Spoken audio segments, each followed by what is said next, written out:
once told me the world is gonna roll me. Body once told me the world is gonna roll me. Body once told me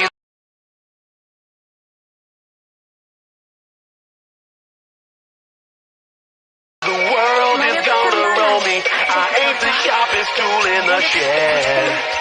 She was looking kind of dumb with her finger and her thumb in the shape of an L on her forehead. Well, the years start coming and they don't stop coming. Fed to the rules and I'll hit the ground running. Didn't make sense.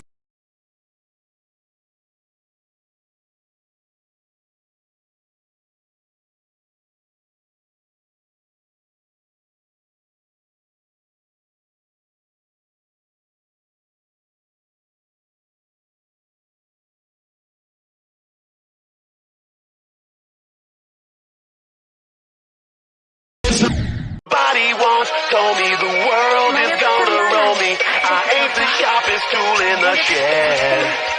She was looking kind of dumb with her finger and her thumb in the Body once told me the world is gonna roll me. I ain't the sharpest tool in the shed. She was looking kind of dumb with her finger and her thumb in the shape of an L on her forehead. Body once told me. Body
This is my Depot Animator audition that I showed you guys a while ago.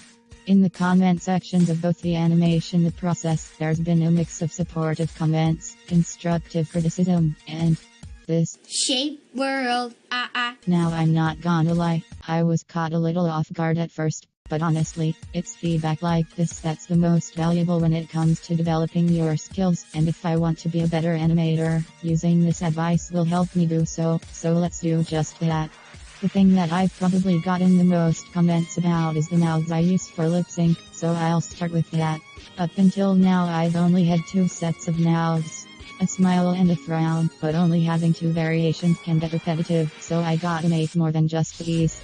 To know what kinds I should start with, I looked at the different mouth variations Satomi made when she animated for GFD and organized them into different emotions. Some stuff that stood out to me here is how there were mouths for different directions and sizes too, so I decided to go with that first. Easy child. Who are you? I am Godot. This time around, I thought cleaning the teeth inside would be a nice little detail to add, but my computer clearly had other plans. Anyways, I just tried again without all the extra cleaning. It probably would have been a bit too much, both for my computer and for the viewer, since the way I tween was also point of contingence for some of you guys. That'll probably be the next thing I work on in a different video, though. I know that for the poll I made a few weeks ago, you guys voted for me to do it all in one video, but between life and procrastination, I haven't gotten around to doing it, so I thought it would have been easier and quicker to focus on one topic for now. More on topic, I also made a sort of small frown/neutral kind of variation too, as you can see here. I'm honestly a little unsure about how I'll make the other neutral mouths differ from the frown mouths I have now, since they look very similar. We'll cross that bridge when we get to it, though. For now, I'll just have to stick with the 2-in-1 thing. What matters most is that it looks different enough from the base model and fits onto the slimmer bodies better. Here's a before and after.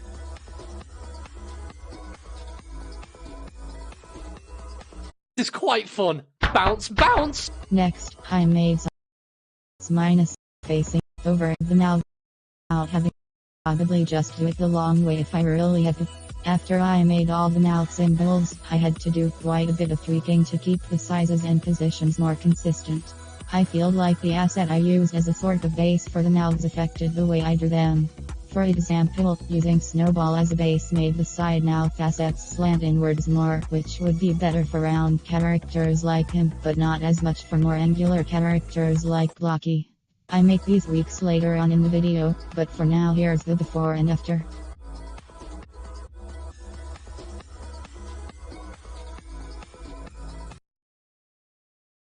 Now for the big mouths.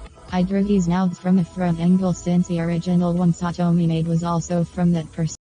I know that for the poll I made a few weeks ago, you guys voted for me to do it all in one video, but between life and procrastination, I haven't gotten around to doing it, so I thought it would have been easier and quicker to focus on one topic for now. More on topic, I also made a sort of small frown/neutral kind of variation too, as you can see here. I'm honestly a little unsure about how I'll make the other neutral mouths differ from the frown mouths I have now, sizes too, so I decided to go with that first. Little detail to add, but my computer clearly had other plans. Anyways, I just tried again without all the extra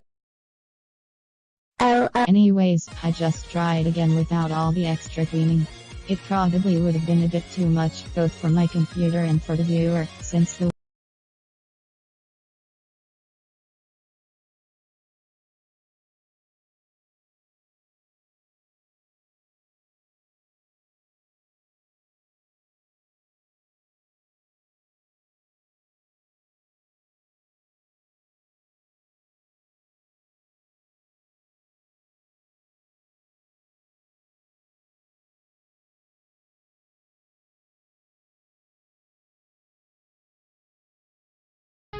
Huh? Why am I moving? Oh my gosh, what's that? Falling into that black hole will also cause you to lose your immunity. Oh no!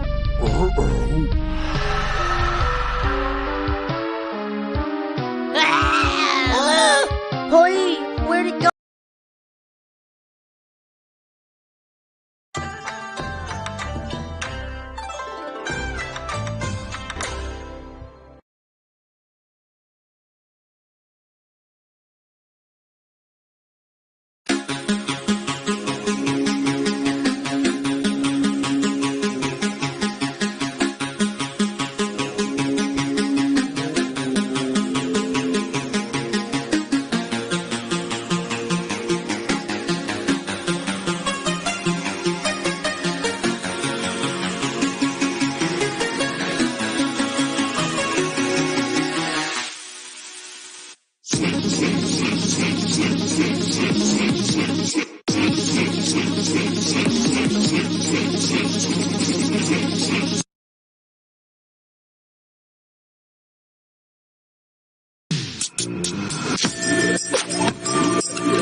Hi.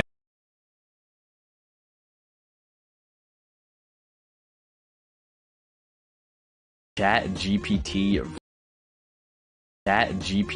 versus Grok. Let's see who can make it the best Minecraft.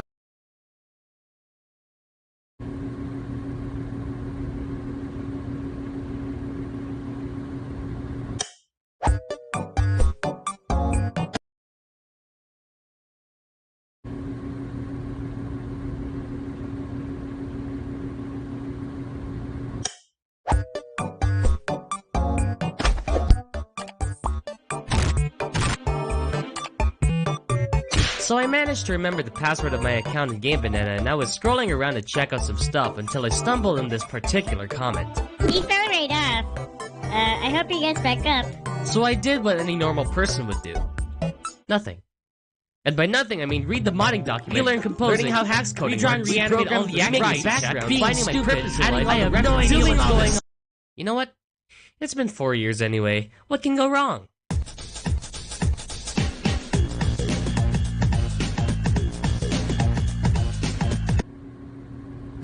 Oh hi, did see you there. That was me 4 months ago. I made another full week mod. Now you might ask the question, why? Well, I'll tell you, my little dear viewer. It's because I wasn't really satisfied with the current version. So I figured, hey, it's been 4 years. Why not just give it a shot again? And in a way, this is a way to celebrate the 4-year anniversary of the Nonsense mod. The classic. So I got started by downloading the source code of the base game of Friday Night Funkin', thinking I could build the mod from there. Well, about that.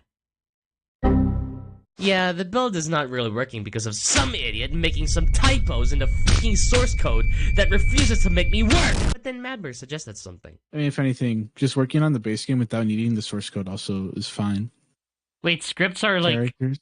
Oh shoot, wait, Yeah. what? So wait, scripts are like actually in the files now? These are soft-coded now.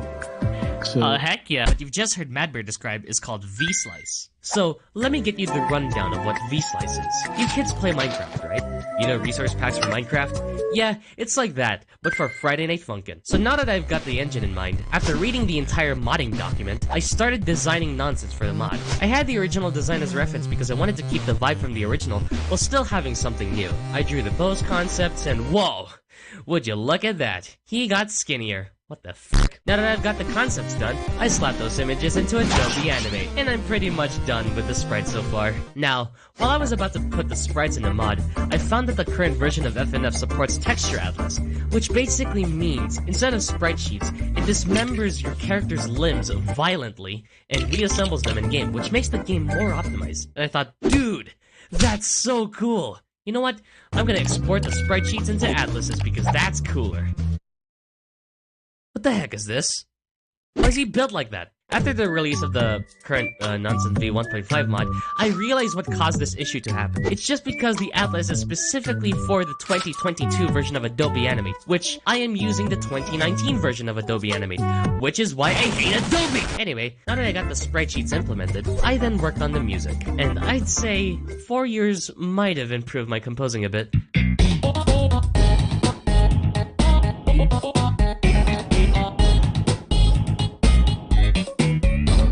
So, it's time to chart the song. Normally, you can access the chart menu by pressing 7 in the gameplay, but this version didn't let me do so. That's weird, I muttered to myself like an idiot. I went to settings and realized that there's a debug menu. I pressed the button that I bind to the debug menu and the menu popped up. What?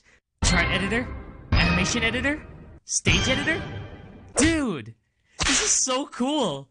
Anyway, I hopped on the chart editor, only to be greeted with this whole new menu. What the heck? Dude, I can select multiple notes, copy and paste, change the chart difficulties in one file?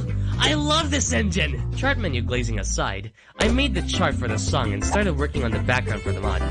Dude, you wanna know why this mod takes so long to develop? It's because of... Now, along with the debug menu, it has a built-in stage editor, which would easily allow us to implement the backgrounds pretty easily, which is pretty convenient. And that's to be expected. Probably it's because having a built-in stage editor would be too easy. And you know the FNF community, they hate it easy. I hate this engine! Since the stage editor is, if I'm gonna be honest, freaking doo-doo, I instead manually edited the JSON files that handle the backgrounds. Now that that's done, I wanted to keep the event animations where nonsense would progressively get stressed or angry over time. Friday Night Funkin' has a built-in animation event, but it didn't have a character switch feature, so I had to think of a solution. But it didn't take long before I found the code of Tank Man where he gets stacked. His idle and note animations are different when they're switched. So, you know what that means. Roses are red, violets are blue. Your code is mine now. Fuck you. Pretty much got everything almost done. The only thing I need to do is bring back the accuracy mechanic. But nonsense! How are you going to code in the accuracy mechanic if the game doesn't check for one? Well, pretty simple. I made a simple function that checks for the ratings and health of the player by calculating the minimum requirement to reach a certain rating, yada yada boring nerd shit. And yeah, it works. Yeah, it works. That's surprising. Since this version of FNF supports events on the charting menu now, I made a custom play animations event specifically for this mod in particular, where it automatically checks the accuracy for you. It's convenient and simple to code in, so I don't have to do all those switch statements. I also added facial expressions on GF to indicate how well you're doing. And whatever happened next isn't really interesting. I added the pixel icon in the album cover for free play, animated a couple cutscenes and composed a couple songs, and added the V2 dev team in the background as a reference, and here's something interesting. I wanted to do the fourth phase bit that I did in the classic nonsense mod. So I started animating the sprites, coded the tweens to make it look like he's levitating in the air. The tweens aren't happening. Believe it or not, I've been stuck trying to code this stupid tween to make nonsense float in the air, but I eventually got it to work. I also added a bit of glow to him to give him the godlike feel. Anyway, I coded some game over dialogue because why not? But while doing so, I noticed that nonsense isn't really responding when you interrupt his dialogue, which felt really weird to me. I think you're best sticking to the base game. So I added some extra unique lines that play if you interrupt nonsense mid-sentence. Did you just die? From singing? Man, I can't even finish my sentence. I also coded some extra animations for the story mode prop, so when you select the weak, he acts surprised. Look how clueless he is. And that's pretty much the gist of it. To be honest, I've left out most of the stuff from the mod because I want you guys to experience it if you haven't already. It's in the link in the description below if you want to check it out. And it's mobile supported, just saying. Anyway, you know the gist. Follow my Blue Sky, Newgrounds, Itch.io, Twitter, maybe. And yeah, happy 4 years. Now get the fuck out.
Roblox has been looking different lately. I don't know if anybody's noticed, but Roblox has been slowly, quietly rolling out different visual changes to its website and its app, because all of these changes are very subtle. For example, Roblox changed how many friends are displayed on your front page. Before, it used to be 9, now it's 8. And on top of that, Roblox is completely revamping their UI inside the game. One of the biggest things that you're gonna notice is the fact that your player list is very different. It's slightly darker and slightly smaller, and also has a little X on the top left corner so you can remove it if you'd like to. Another small change they made is on the top left corner. If you have a microphone, instead of it appearing over your head now, it'll actually appear just on the top left, which I think is an amazing change. Roblox also seems very keen on adding buttons to the top left just for general quality of life, and low-key, I actually like the small visual changes. Use Start Code Corny and subscribe.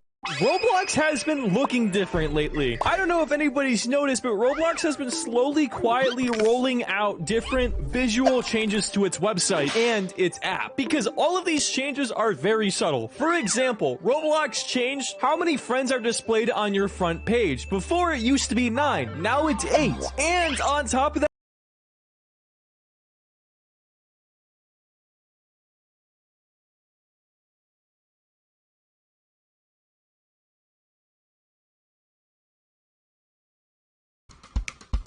walking down this sidewalk, you might occasionally notice someone slipping into the door off the alley. Other than those quick visits, no one else really goes in or comes out of here, though. There's certainly no one living or working here full time. But why would a decent building on a prominent Chicago lot just sit empty? Well, because it's not actually a regular building. This is a substation. You might think of it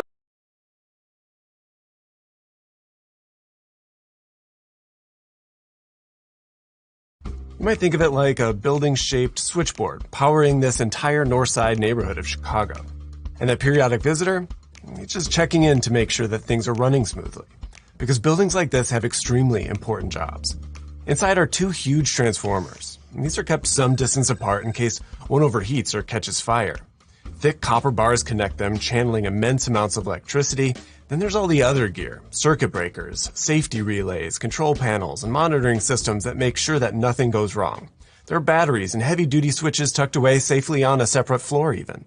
From the outside, you'd never guess any of that is going on in the inside. That's exactly how the city and the power company wants it. If you look closely though, there are some subtle giveaways. The inspector, they didn't enter through the front door. That's because the front door, it's not even a door. And the windows, they're not windows at all, just dark metal grates.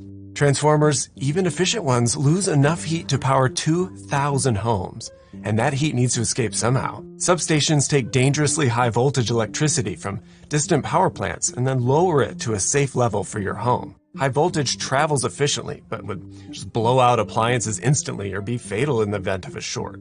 That's why substations have to be close to neighborhoods. Their jobs are tied to being close by. And they're everywhere, all around the city. Similar buildings quietly house critical infrastructure.